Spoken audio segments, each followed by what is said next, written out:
Bismillahirrahmanirrahim. Assalamualaikum warahmatullahi wabarakatuh. Baiklah, pada materi kali ini saya akan membahas tentang judul Bertobatlah kepada Allah Subhanahu wa taala. Mari kita simak video ini sampai selesai. Alhamdulillahi ghafiriz zambi wa qabilit taubi syadidil iqabi zit tauli la ilaha illa huwa ilaihil masir wassalatu wassalamu ala nabiyil ummiyi awwabil khafiz wa ala alihi wa sahabatihi ajma'in. Ya ayyuhalladzina amanu taqullaha haqqa tuqatih wa la tamutunna illa wa antum muslimun, amma ba'du. Bertobatlah kepada Allah dari segala dosa yang dilakukan seorang hamba Allah atau umat. Wajib hukumnya. Allah berfirman, "Watubu ilallahi jami'an ayyuhal mu'minuna la'allakum tuflihun." Dan bertobatlah kamu semua kepada Allah, wahai orang-orang yang beriman, agar kamu beruntung. An-Nur 31. Ya ayyuhalladzina amanu tubu ilallahi taubatan nasuha asa rabbukum ayyukaffira ankum sayyiatikum wa yudkhilakum jannatin tajri min tahtihal anhar. Wahai orang-orang yang beriman, bertobatlah kepada Allah dengan tobat yang semurni-murninya. Mudah-mudahan Tuhan kamu akan menghapus kesalahan-kesalahanmu dan memasukkan kamu ke dalam surga yang mengalir di bawahnya sungai-sungai. At-Tahrim 8.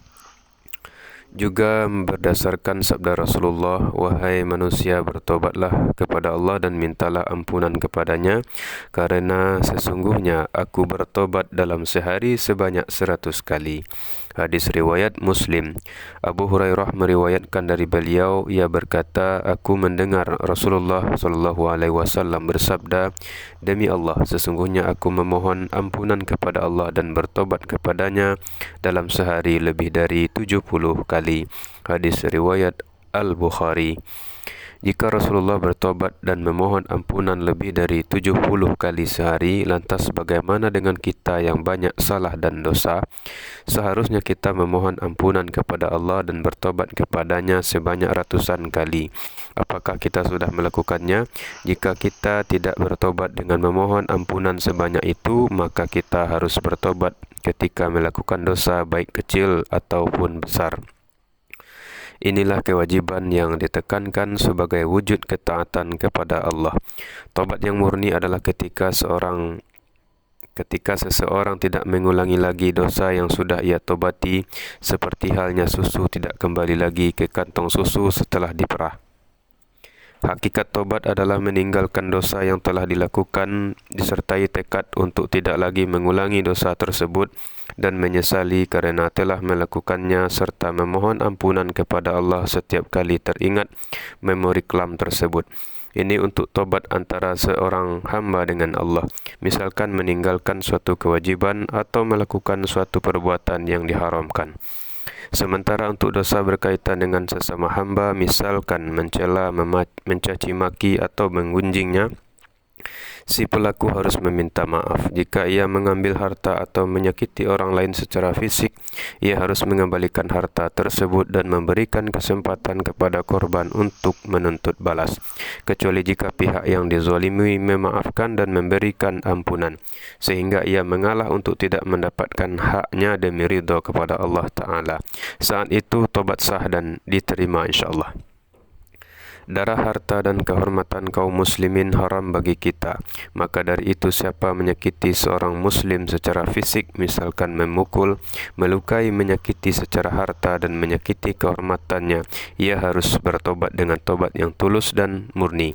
Caranya dengan melepaskan diri dari kezaliman tersebut dengan cara apa saja yang bisa dilakukan.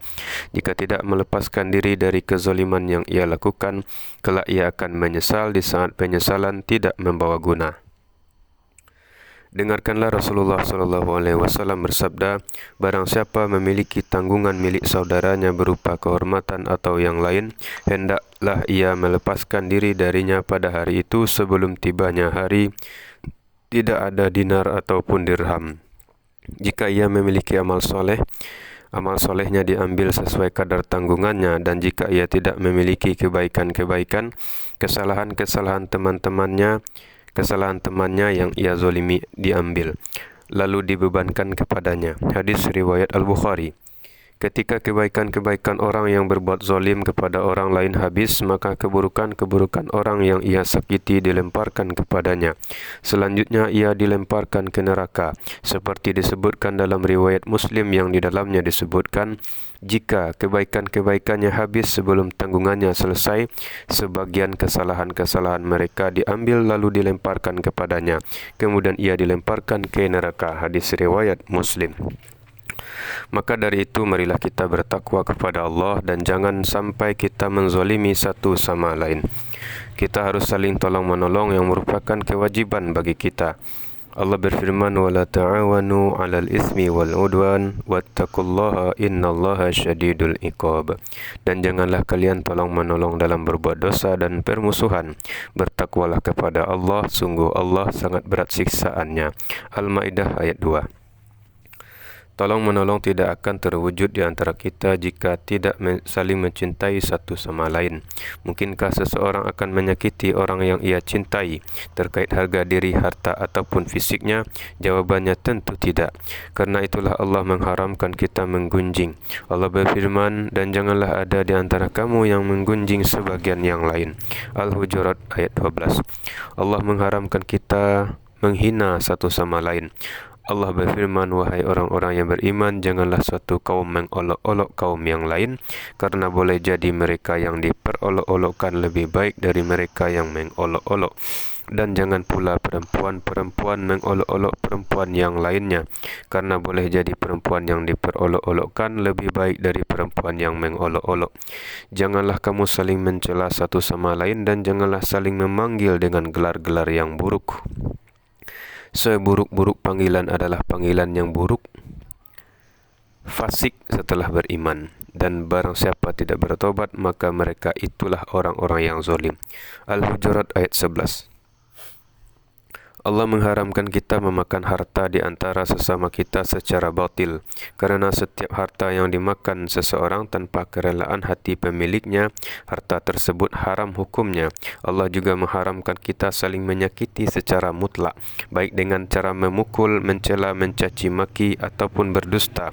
Allah berfirman, dan orang-orang yang menyakiti orang-orang mukmin laki-laki dan perempuan tanpa ada kesalahan yang mereka perbuat, maka sungguh mereka telah memikul kebohongan dan dosa yang nyata. Al-Ahzab 58. Bertobatlah sebelum kematian datang menjelang. Allah mendorong kalian untuk bertobat melalui firman-Nya, وَمَا تُقَدِّمُوا لِأَنفُسِكُمْ مِنْ خَيْرٍ تَجِدُوهُ عِنْدَ اللَّهِ هُوَ خَيْرًا وَأَعْظَمَ أَجْرًا وَأَسْتَغْفِرُ اللَّهَ إِنَّ اللَّهَ غَفُورٌ رَحِيمٌ. Kebaikan apa saja yang kamu perbuat untuk dirimu, niscaya kamu memperoleh balasannya di sisi Allah sebagai balasan yang paling baik dan yang paling besar pahalanya. Dan mohonlah ampunan kepada Allah, sungguh Allah Maha Pengampun, Maha Penyayang. Al-Muzammil 20. Maka bertobatlah kepada Allah dengan meninggalkan apa yang Ia haramkan, seperti keyakinan-keyakinan syirik dan batil, perkataan-perkataan buruk, perbuatan yang rusak, dan dengan mengerjakan apa yang Ia wajibkan dalam merealisasikan tauhid yang terkandung dalam kalimat la ilaha illallah, mengikuti Rasulullah yang terkandung dalam kesaksian bahawa Muhammad utusan Allah, mendirikan solat, menunaikan zakat, puasa, haji, jihad, memerintahkan kebaikan dan mencegah kemungkaran. Rasulullah mendorong anda semua untuk bertobat. Muslim meriwayatkan dari Abu Musa al-Ash'ari, ia berkata, Rasulullah bersabda, sungguh Allah membentangkan tangannya pada malam hari agar orang yang berbuat keburukan pada siang hari bertobat, dan membentangkan tangannya pada siang hari agar orang yang berbuat keburukan pada malam hari bertobat. Ia terus melakukan itu hingga matahari terbit dari tempat terbenamnya. Makna hadis di atas adalah Allah menyeru hamba-hambanya bertobat kepadanya, dan Ia menerima tobat siapapun yang bertobat, baik tobat dari dosa-dosa besar ataupun dosa-dosa kecil. Tidak ada yang binasa karena kebaikan Allah selain orang yang benar-benar biasa. Bahkan Allah merasa sangat senang kerana tobat hambanya, yang mana Ia tidak pernah merasa senang seperti itu. Dengarkanlah Rasulullah menuturkan hal itu melalui sabdanya, sungguh Allah lebih senang kerana taubat hambanya ketika ia bertobat kepadanya melebihi seseorang di antara kalian yang menunggangi hewan tunggangannya di padang pasir, lalu hewan tunggangannya terlepas darinya sementara di atasnya terdapat persediaan makanan dan minumannya, hingga ia putus asa untuk menemukannya kembali. Ia kemudian mendekati sebuah pohon lalu berbaring di bawah naungannya sementara ia merasa putus asa untuk menemukan kembali hewan tunggangannya. Saat ia dalam kondisi seperti itu, tiba-tiba hewan tunggangannya berdiri di dekatnya lalu ia meraih tali kekangnya. Kemudian berkata kerana sangat senangnya, "Ya Allah, Engkau hambaku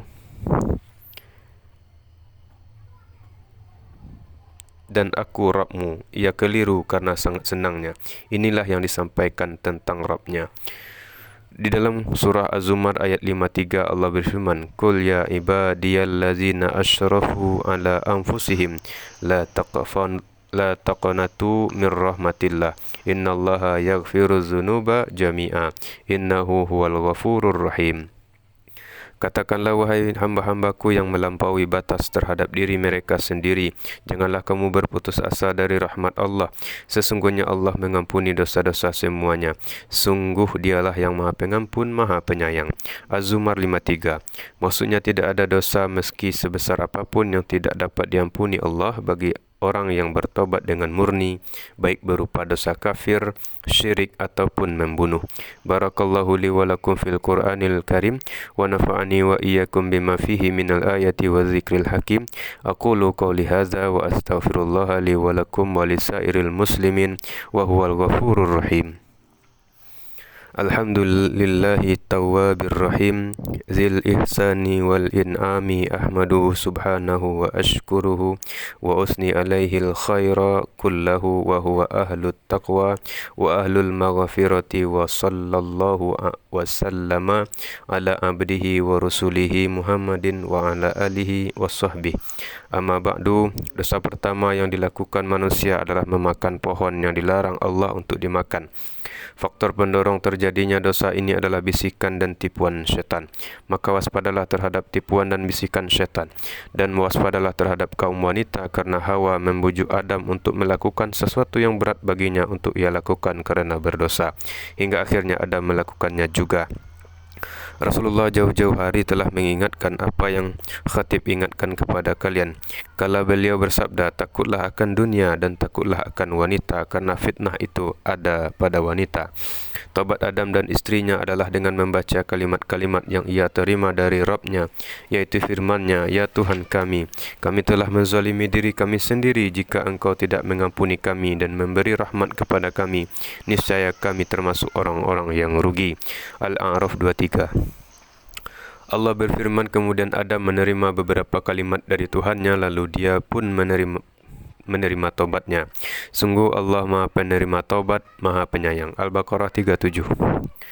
Sementara taubat kita adalah dengan membaca kalimat istighfar. Inilah kalimat taubat kita.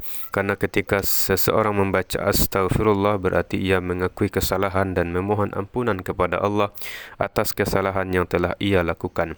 Tidak ada yang mengampuni dosa-dosa selain Allah.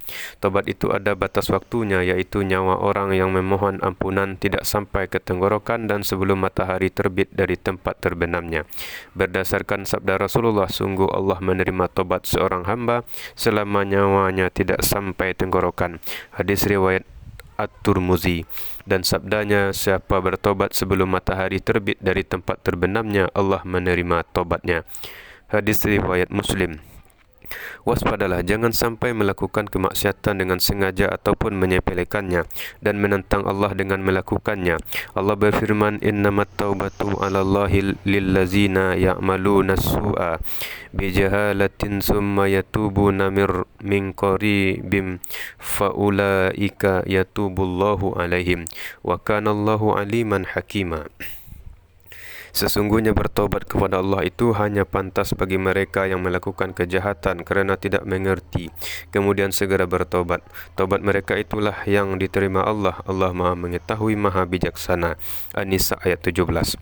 Orang yang tahu kemaksiatan tetapi tetap dengan sengaja melakukannya karena memperdulikan tanpa memperdulikan syariat Allah, ia sama seperti orang yang terus-menerus melakukan kemaksiatan dalam waktu yang lama hingga kemaksiatan menjadi tabiat dan kebiasaan. Orang-orang seperti ini tidak patut mendapatkan janji Allah untuk bertobat dan diterima tobatnya. Maka waspadailah ini dan bertobatlah kepada Allah.